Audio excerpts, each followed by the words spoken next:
도민준의 도움과 임시주주총회 위임장에도 불구하고 결국 황기찬이 YL그룹 회장으로 선임되었습니다. 미란이 사적인 감정으로 회사를 움직이면 안 된다라며 제인에게 등을 돌린 것으로 생각됩니다. 또한 세리는 제인의 집마저 완전히 차지한 채 승리감에 도취되어 있었죠. 모든 것을 잃고 절망에 빠진 제인, 그리고 마침내 YL그룹의 왕좌에 오른 기찬과 세리. 이제 정말 모든 것이 끝난 것일까요? 하지만 진실은 언제나 작은 조각에서 시작됩니다. 아이의 순수한 마음이 숨겨둔 결정적 증거, 그리고 예상치 못한 곳에서 나타난 새로운 동지. 절망의 끝에서 피어나는 희망의 씨앗이 모든 것을 뒤바꿀 수 있을까요? 24화는 제인이 절망에 빠진 상황에서 예상치 못한 곳에서 결정적인 단서를 발견하고 새로운 동지를 만나게 되는 전환점이 될 것 같습니다. 자영이 변호사와 면회하면서 기찬의 회장 선임 소식을 듣는 장면부터 보면 자영의 분노가 얼마나 클지 상상이 됩니다. 내 딸 강제인이 아니라 이놈이 회장이 됐다라며 패드를 던져버리는 모습은 자영의 절망과 분노를 그대로 보여주는 장면이죠.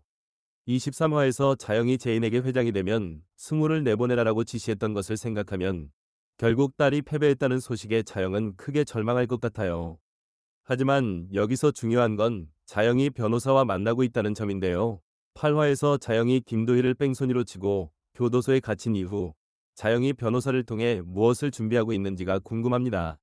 아마도 자영이 제인을 돕기 위한 새로운 계획을 세우고 있을 가능성이 높아 보여요.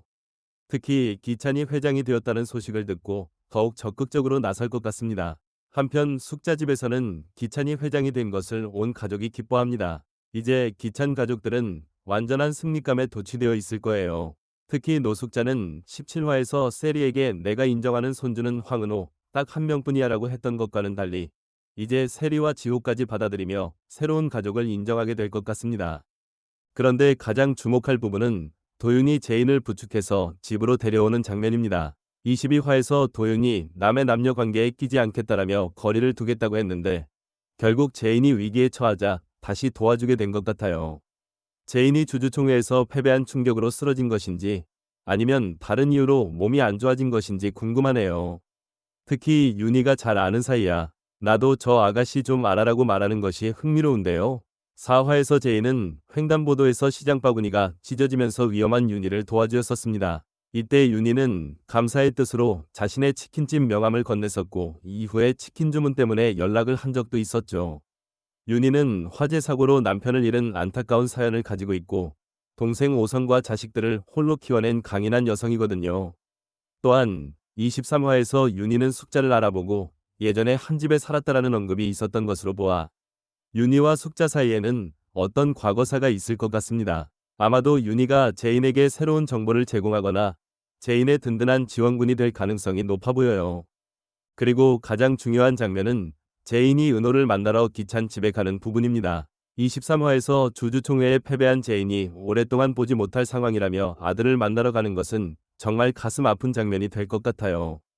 은호가 인형 가방을 주며 엄마 이거 먹고 아프지 마라고 말하는 것을 보면 은호도 엄마가 힘들어하고 있다는 걸 느끼고 있는 것 같습니다.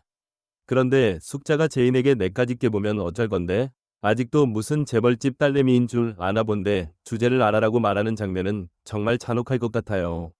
23화에서 기찬이 회장이 되면서 이제 숙자는 완전히 기세등등해진 상태일 텐데 제인에 대해 더욱 무례하게 굴 것 같습니다. 하지만 가장 충격적인 건 제인이 은호가 준 인형 가방을 떨어뜨리면서 그 안에서 자신이 먹던 약통을 발견하는 장면입니다. 이는 정말 결정적인 단서가 될 것 같은데요. 19화에서 노숙자가 제인에게 정체 모를 약을 건네면서 먹게 했고 20화에서 그 약이 유경에게 처방받은 수면제였다는 게 밝혀졌거든요. 유경이 노숙자 본인이 먹는 것으로 오해하고 처방했지만 숙자가 이를 악용해서 제인을 정신이상자로 만들려 했던 거죠. 은호가 이 약통을 가지고 있었다는 건 정말 의미심장한데 아마도 은호가 숙자나 기찬이 엄마에게 나쁜 약을 먹이는 걸 목격했을 가능성이 높습니다. 1화에서 은호가 유괴되었을 때도 기찬의 형 기만이 관련되어 있었고 그 이후로 은호는 어른들의 비밀을 많이 알게 되었을 거예요. 아이의 순수한 마음에서 엄마를 걱정하며 챙겨둔 약통이 결국 결정적인 증거가 되는 것이죠. 24화에서는 제인이 이 약통을 발견하면서 자신이 당했던 모든 일들의 진실을 깨닫게 될 것 같습니다. 그리고 이를 바탕으로 기찬과 숙자, 그리고 유경의 공모를 입증할 수 있는 증거를 찾아낼 수 있을 거예요. 22화에서 도윤은 제인이 먹은 약에 대한 의혹을 가지고 있었는데 이 약물 투여 사건을 파헤쳐 나갈 것 같습니다. 또한 윤희가 제인에 대해 잘 아는 사이라고 한 것도 중요한 복선이 될 것 같아요. 아마도 윤희가 제인에게 과거의 비밀이나 중요한 정보를 알려줄 수도 있고 제인의 새로운 동지가 되어줄 수도 있을 것 같습니다. 특히 윤희와 숙자가 예전에 한 집에 살았다라는 설정을 생각하면 윤희가 숙자의 과거 악행에 대해 알고 있을 가능성도 있어요. 자영 역시 변호사를 통해 새로운 계획을 세우고 있을 것 같은데 아마도 기찬의 범죄를 입증할 수 있는 증거를 찾거나 제인을 도울 수 있는 법적 방법을 모색하고 있을 거예요. 8화에서 자영이 도희를 뺑소니로 쳤지만 실제로는 기찬이 다시 도희를 차로 치어 죽였다는 사실을 자영이 알게 되면 어떤 반응을 보일지도 궁금합니다.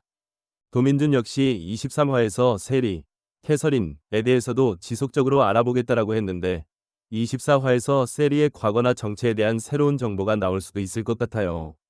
6화에서 자영이 감히 내 딸 이름까지 베껴 라며 세리와의 과거 악연을 암시했던 것처럼 세리의 진짜 정체가 드러날 가능성도 있고요. 결국 24화는 제인이 절망의 끝에서 희망의 단서를 발견하고 새로운 동지들을 만나게 되는 회차가 될 것 같습니다. 또한 은호가 준 인형 가방 속 약통이라는 작은 증거가 모든 음모를 무너뜨릴 수 있는 열쇠가 될 수도 있습니다. 그리고 윤희와 자영, 도민준 등이 제인의 새로운 지원군이 되어 기찬과 세리에 맞서는 구도가 만들어질 것 같습니다. 기찬이 회장이 되어 승리감에 도취되어 있는 지금이 오히려 제인에게는 반격의 기회가 될 수도 있을 것 같아요.